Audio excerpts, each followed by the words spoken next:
Salve a tutti ragazzi e bentornati da Fabrizio Teghesi.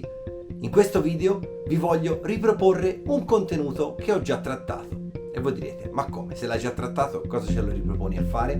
Bene, l'ho trattato in una live, tra l'altro io credo una delle più belle che io abbia mai fatto, dove c'era ospite il pilota professionista di freestyle motocross Max Bianconcini, che riguardava un argomento che tutti noi fuoristradisti abbiamo veramente nel cuore, cioè è la cosa che realmente caratterizza la nostra categoria rispetto a tutte le altre categorie.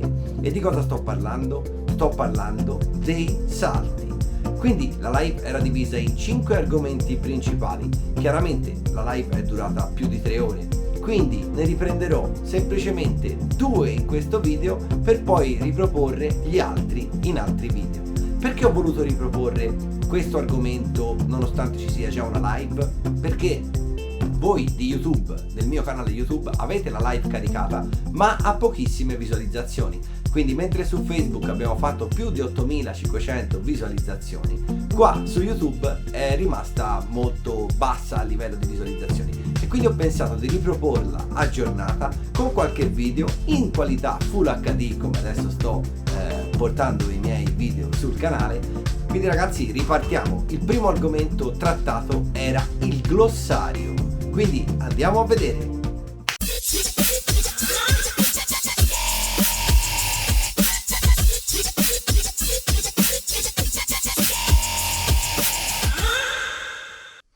Eccoci, quindi partiamo col glossario. Vi dirò già che tutti i termini che vi dirò sono in lingua inglese. Perché in lingua inglese? Sono in lingua inglese perché la cosa che si avvicina di più a ciò che incontriamo nelle nostre piste buggy RC sono le piste da motocross e più precisamente da supercross. Quindi i termini derivano dalla terminologia usata nel supercross e nel motocross per definire i loro salti. Quindi partiamo.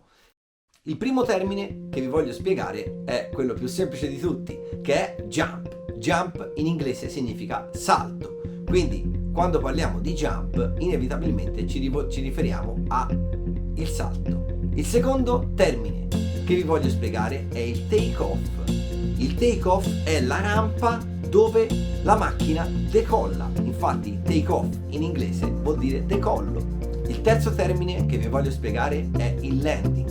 Il landing è la rampa dove la macchina atterra, quindi quando ha compiuto l'operazione di salto dove atterra con le 4 ruote. Esistono chiaramente anche dei salti no landing, quindi senza rampa di discesa, che sono tutti i salti dove atterriamo direttamente sul piano. Adesso il termine successivo è il lip. Il lip è il punto nella rampa di take off dove le ruote staccano realmente da terra. Quindi in alcuni casi, a seconda della conformazione della rampa, non è detto che la macchina stacchi le ruote esattamente nell'ultimo punto del take off, ma magari per come è conformata la rampa stacca le ruote 20, 10, 15 cm prima che termini la rampa. Quello è il punto di lip, quindi sarà quello che noi realmente dovremo considerare come salto. Quindi se anche un salto è 50 cm di rampa e il lip è a 35 cm, quel salto risulterà alto 35 cm. Un altro termine che voglio fornirvi è il gap. Il gap è la distanza tra il take off e il landing, quindi la distanza che percorreremo se copiassimo il salto. Chiaramente in un triplo salto ci saranno 2 gap, in un quadruplo salto ci saranno 3 gap e così via. Adesso vi spiego 2 termini insieme, whip e scrap. Forse sono i nostri termini preferiti, anche se molte volte ne confondiamo il significato. Perché? Sono in realtà 2 cose molto diverse, whip e scrap. In che modo? Lo scrap è l'operazione che fanno i piloti delle moto da cross quando mettono la moto inclinata sul suo asse verticale, quindi quando la moto fa questo verso. Mentre la whip è quando la ruota anteriore non ha la stessa angolazione della ruota posteriore, quindi è questo verso questo.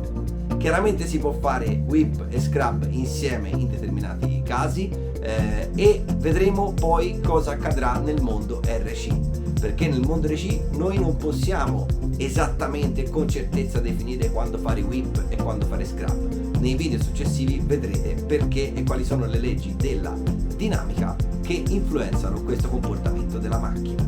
Un altro termine che voglio passarvi è kicker. Il kicker è un salto particolare che vi manda molto più in alto rispetto che in lungo. Quindi per noi dell'RC ha un'importanza abbastanza rilevante, perché dobbiamo sapere che la nostra macchina, quando è a bassa velocità e a basso regime di rotazione delle ruote, fa cose molto diverse rispetto a quando la macchina ha un alto regime di rotazione delle ruote, quindi delle masse volaniche, e sta andando molto veloce. Quindi vedremo anche qui in seguito nei video successivi quali sono le differenze e come possiamo ovviare ai problemi che danno l'una o l'altra situazione. Un altro termine che vi voglio passare è lip jump. Lip jump è un salto dove il take off e il landing non hanno lo stesso orientamento. Quindi se io salto un doppio salto e atterro nella stessa direzione, non è un hip jump. Ma se io ho una curva a 90 gradi tra il take off e il landing, io ho un hip jump.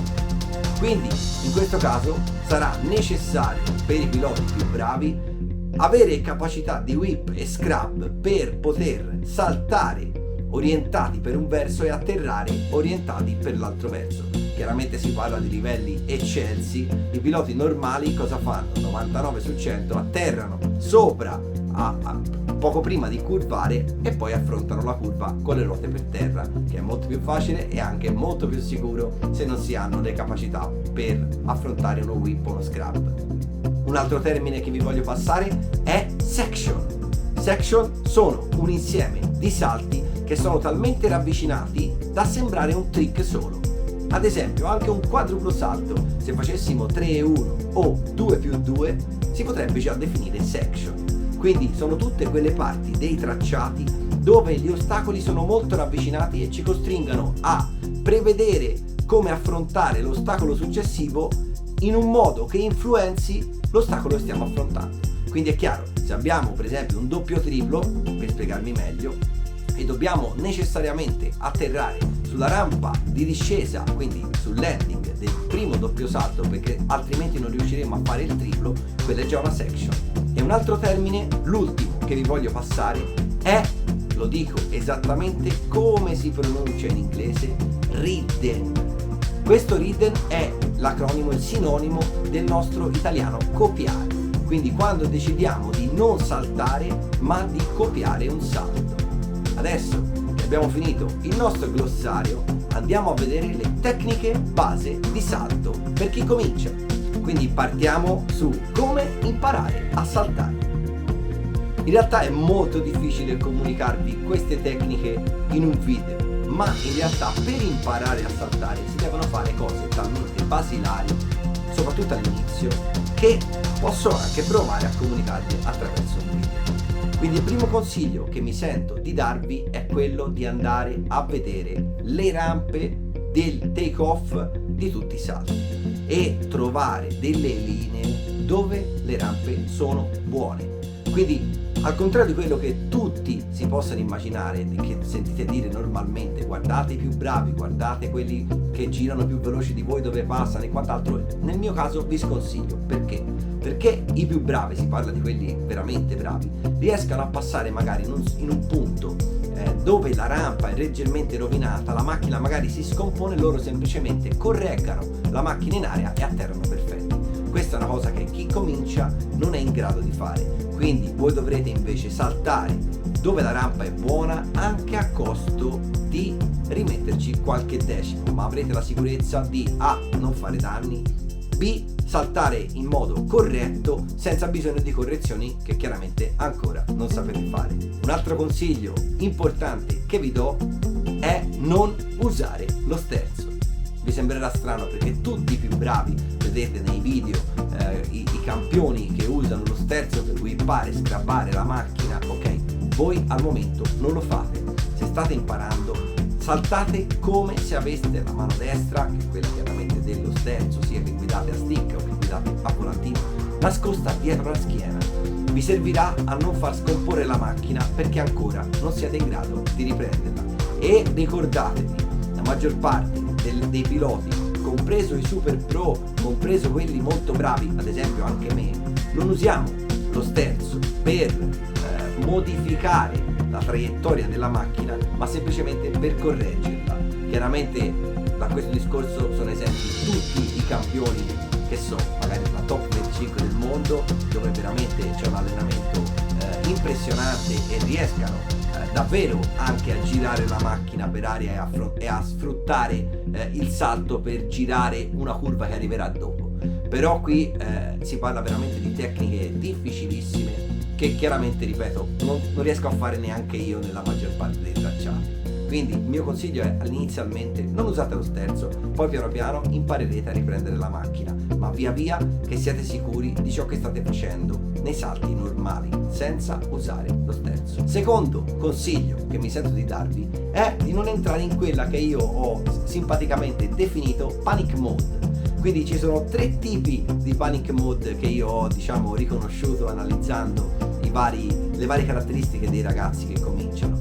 La panic mode modalità 1 è quella di quando c'è qualcosa che non sta funzionando in un salto, quindi che vi accorgete che c'è qualcosa di diverso magari rispetto al giro prima, che la macchina si incrina leggermente, anche se magari sarebbe atterrata ugualmente, magari un po' scomposta, ma per bene, senza neanche cappottare. Voi cosa fate? Lasciate totalmente la radio, i comandi. E questo è deleterio, perché chiaramente è la volta che veramente cappottate, perché la macchina senza inerzia, senza presenza sul gas e quant'altro crea veramente grandi problemi. Quindi non lasciate i comandi in nessun caso. Il secondo tipo di panic mode sono quelli che rimangano con una quantità X di gas incantata dopo il salto, quando c'è qualcosa che non va bene. Quindi vedrete la macchina che ipoteticamente, ve lo faccio anche a livello sonoro,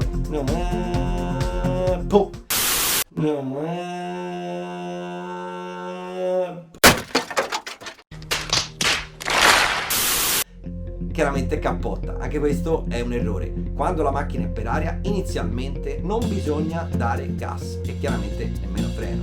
Bisogna semplicemente calcolare bene la parabola, perché non siamo in grado di correggere, e cercare di atterrare nel modo più safe possibile. Quindi no panic mode modo 1, no panic mode modo 2. Il panic mode modo 3 è il peggiore di tutti e sono quelli che frenano. Quando c'è qualcosa che non va bene nei salti, frenano. Questo è ancora più sbagliato, perché otterremo il risultato che la macchina si piegherà, picchierà, quindi proprio come il capre picchia degli aerei, picchierà verso il suolo e inevitabilmente si schianterà, e 99% delle volte cappotteremo o addirittura romperemo qualcosa. Quindi ragazzi, secondo consiglio, no panic mode, tranquilli, sciolti, e cercate di fare quello che vi sentite senza entrare in modalità panico. Un altro consiglio molto importante che vi do è quello di dare inizialmente un colpetto di gas mentre siete per aria. Un colpetto significa un colpetto, non una sgassata a tutto motore. Un colpetto di gas aiuta la macchina a mantenere l'equilibrio in aria e vi favorisce anche l'atterraggio. Quindi ragazzi, ricordatevi, un colpettino in aria di gas. Più avanti comincerete anche ad usare il freno. Ricordatevi che il gas serve per far tornare sulla macchina, il freno serve per far andare giù la macchina di uso. Quindi ragazzi, usate poco inizialmente il freno, perché vedrete che è molto sensibile quando la macchina scende, soprattutto nelle macchine elettriche, perché nella macchina elettrica la massa volanica che frena è nettamente più repentina. Quindi il consiglio che vi posso dare, se volete imparare inizialmente a usare il freno sui salti, è quello di metterlo bassissimo, a una percentuale bassissima, in modo che anche se vi scappa un colpo più forte, la macchina non vi fa gesti improvvisi. Quindi abbassate tantissimo e magari in quel momento là provate non tanto le staccate in fondo rettilineo, visto che arriverete sicuramente lunghi senza freno, ma provate la reazione che ha la macchina con il freno sui salti. Non usate lo sterzo, lo ripeto ancora una volta, inizialmente non usate lo sterzo. Per imparare a usare lo sterzo ci vogliono no giorni, no settimane, ma dei mesi di allenamento. Non mancherà il tempo nel quale comincerete a usare lo sterzo e vi verrà quasi naturale, però attendete ragazzi, attendete e vedrete che farete meno danni, avrete meno problemi a far stare la macchinina in pista. Vi do un altro consiglio che è l'approccio alla rampa. Quindi ragazzi, tenete conto che se voi andate con il gas costante e vi lasciate una porzione in alto chiaramente di gas da dare sulla rampa, quindi ad esempio fate il rettilineo a 3/4 di gas e vi lasciate l'ultimo quarto di gas sulla rampa, chiaramente andrete a caricare le sospensioni e la macchina che cosa farà? Salterà molto più in alto che in lungo. Questa è una cosa importantissima da tenere d'occhio, e se la rampa è rovinata e utilizzerete questa tecnica sicuramente non andrete mai a colpire col paraurti sulle varie asperità o le varie sconnessioni che si sono create sulla rampa e salterete sempre in modo abbastanza facile. Al contrario, se arrivate molto forte e sulla rampa togliete gas di colpo, più repentinamente lo togliete e più che la macchina andrà molto in lungo ma poco in alto.